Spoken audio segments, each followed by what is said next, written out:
Here is why Viserys chose Rhaenyra as his heir despite tradition. Welcome to the channel. Subscribe if you love House of the Dragon, Game of Thrones, and deep dives into Westerosi lore. Let's begin. In a realm ruled by dragons, war, and legacy, one king made a choice that forever altered the fate of Westeros. King Viserys I Targaryen chose his daughter, Rhaenyra, as his heir to the Iron Throne, defying centuries of tradition, defying his own council, and setting in motion one of the bloodiest civil wars in Targaryen history. But why did he do it? Why risk everything for a daughter when so many believe the realm needed a male king? This is the story of that choice. And it begins with the man himself, Viserys I. King Viserys I Targaryen was not known as a conqueror nor a fearsome warrior like his ancestors. He was known as a kind-hearted, peaceful, and generous king who ruled during one of the most tranquil periods in Westeros history. But that peace came with a price. He was a man torn between tradition and love, duty and desire, peace and power. Viserys ascended the throne not by direct succession, but by a great council. After the death of his grandfather Jaehaerys' two sons, the realm needed to choose between two potential successors: Viserys, the son of Baelon, Jaehaerys' third son, and Princess Rhaenys, the daughter of Aemon, the eldest son. The Great Council chose Viserys, and in doing so, they sent a clear message. The Iron Throne would pass through male lineage, even if that meant skipping over a capable and strong woman like Rhaenys. Viserys grew up with this knowledge. He had seen what tradition looked like. He had seen what it took to be chosen. And yet, when faced with his own succession crisis, he made the opposite decision. Why? The turning point came with tragedy.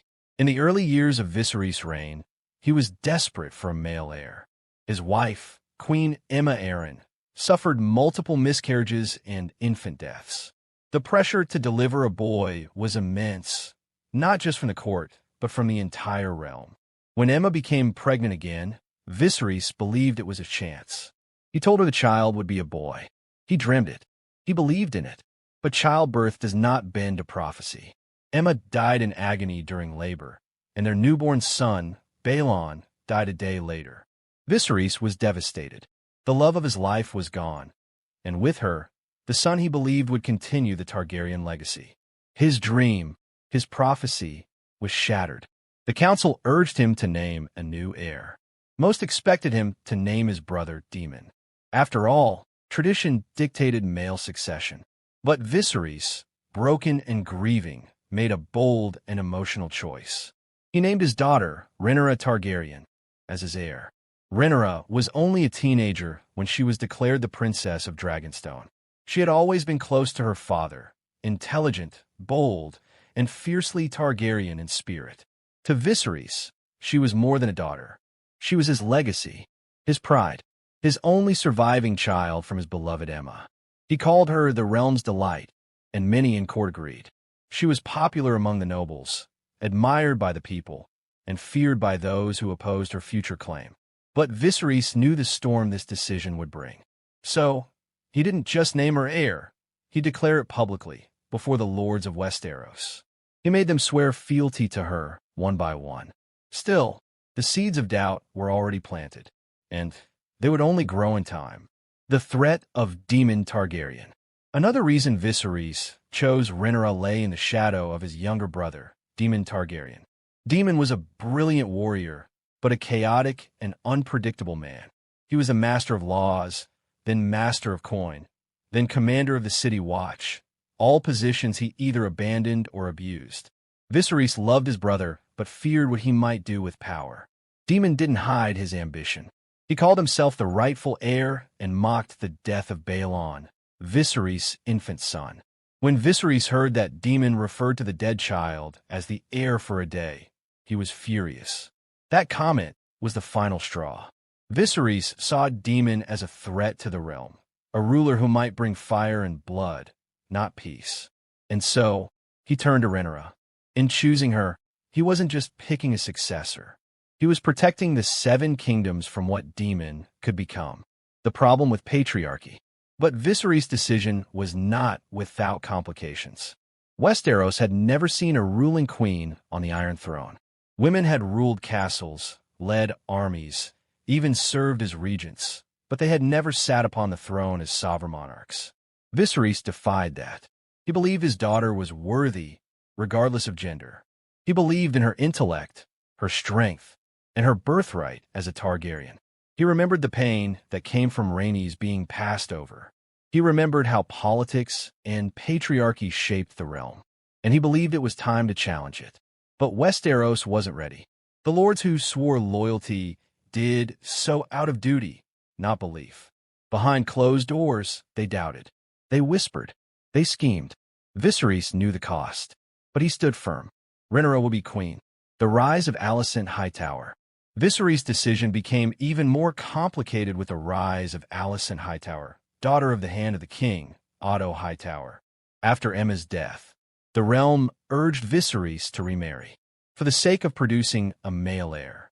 Instead of choosing Lena Valerion, he chose Alicent, his daughter's childhood friend. The marriage caused a deep rift between Rhaenyra and Alicent, and the relationship never fully healed. Alicent bore Viserys several children, Aegon, Aemond, and Helena. The very existence of these sons threatened Rhaenyra's claim. Now, there were boys of royal blood, and many in the court believed they had a stronger claim. But Viserys didn't waver. Even after Aegon was born, he reaffirmed Rhaenyra as heir. Time and time again. This, more than anything, revealed his heart. He was a father who loved his daughter deeply, and he wasn't going to cast her aside for the sake of tradition, even if it meant dividing his family. The prophecy of Aegon the Conqueror. Perhaps the most powerful reason Viserys stuck to his choice came from the ancient prophecy passed down through Targaryen kings. Aegon the Conqueror, the first Targaryen king, foresaw a terrible winter that would one day sweep across Westeros. A threat from the north, darkness that would end the world of men. He called it the Song of Ice and Fire. Viserys shared this prophecy with Rhaenyra, no one else. In his eyes, she was not just his heir by blood. She was the chosen one to carry the knowledge, the burden, the mission to protect the realm. This secret, this prophecy, gave his choice a deeper meaning. It wasn't just about succession. It was about survival. Rhaenyra wasn't just to rule Westeros. She was to save it. Peace at a cost. Viserys spent the rest of his reign trying to preserve peace. He arranged marriages. He balanced power between noble houses. He ignored conflict between Rhaenyra and Alicent's children, choosing to blind himself to the hatred brewing beneath the surface. But peace through ignorance is never sustainable. Viserys refused to name Aegon as heir. Viserys I Targaryen chose peace. He chose love. He chose Rhaenyra. And in doing so, he changed the course of history forever. Thank you for watching.